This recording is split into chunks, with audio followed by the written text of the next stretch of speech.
പോർച്ചുഗീസുകാർ കേരളത്തിലേക്ക് വരുന്നതിന് മുമ്പ് കേരളത്തിൻ്റെ വിദേശ വ്യാപാരം അറബികളുടെ നിയന്ത്രണത്തിലായിരുന്നു. പോർച്ചുഗീസുകാർക്ക് പ്രിയങ്കരമായ പ്രകൃതി ഉൽപ്പന്നങ്ങൾ, പ്രത്യേകിച്ച് കുരുമുളക് പോലുള്ള ഉൽപ്പന്നങ്ങൾ ഒരിക്കലും അവരുടെ കയ്യിൽ കിട്ടാതിരിക്കാൻ അറബികൾ ശ്രദ്ധിച്ചു.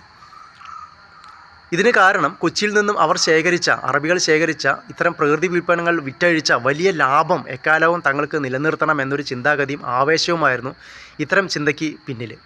അതിനുവേണ്ടി അവർ കൊച്ചിയെ കൂട്ടുപിടിച്ച് പല നാട്ടുരാജ്യങ്ങളുമായിട്ട് വ്യാപാര കരാറുകൾ ഉണ്ടാക്കി. എന്നാൽ ഇത്തരം ഒരു വ്യാപാര ആധിപത്യത്തിന് വേണ്ടി ഒരു നൂറ്റാണ്ടോളം നടത്തിയ നിരന്തരമായ ശ്രമങ്ങളോടെ അറബികൾ പതിയെ തളർന്നു തുടങ്ങി.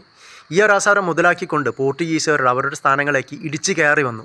കോഴിക്കോട് സാമൂതിരിയും വാസ്കോഡ ഗാമയും തമ്മിലുള്ള ആദ്യ കൂടിക്കാഴ്ച തന്നെ പ്രതീക്ഷിച്ചതുപോലെ വന്നില്ലായിരുന്നു. ഒരു തണുപ്പൻ മട്ടിലുള്ള സ്വീകരണമായിരുന്നു സാമൂതിരി വാസ്കോഡ ഗാമയ്ക്ക് നൽകിയത്. അതുകൊണ്ട് തന്നെ വാസ്കോഡ ഗാമയും സംഘവും പിന്നീട് കൊച്ചിയെ സമീപിച്ചു. കോഴിക്കോടും കൊച്ചിയും തമ്മിൽ അത്ര രസത്തിലല്ലാത്തിരുന്ന ഒരു കാലഘട്ടമായിരുന്നു അത്. ഈ ഒരു അവസരം മുതലാക്കാൻ തന്നെ കൊച്ചി തീരുമാനിച്ചു.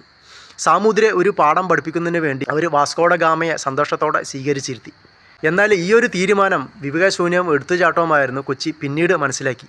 വിളിച്ചു വരുത്തി ഇരുത്തിയ ശത്രുവിനെ തുരത്താനായിട്ട് പിന്നീട് മറ്റൊരു വിദേശ ശക്തിയുടെ സഹായം തേടേണ്ടി വന്നു കൊച്ചിക്ക്. അതായത് ഡച്ചുകാരുടെ സഹായം തേടേണ്ടി വന്നു കൊച്ചിക്ക്.